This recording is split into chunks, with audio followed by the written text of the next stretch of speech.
Alright, here's a quick overview of what we're doing in our Airbnb.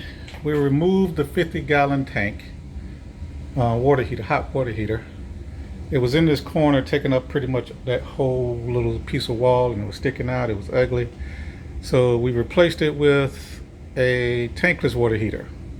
The tankless is one of the bigger ones, big enough to replace a 50-gallon. Had to add 3 breakers.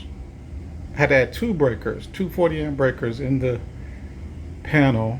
Run those wires behind where you see that sheetrock needs redoing. I had to add 2 because this one requires 3, and there was already one there for the old hot water heater. So had to do that. That was probably the hardest part. Installing the hot water heater was actually pretty easy once you got all the wiring in place.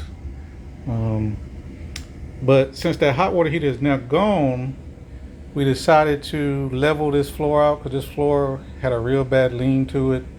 It's a 1930s house, but that hot water heater was preventing us from fixing this area. So we're ripping this out, putting new joists in. We're going to put new joists in after we rip the rest of this out.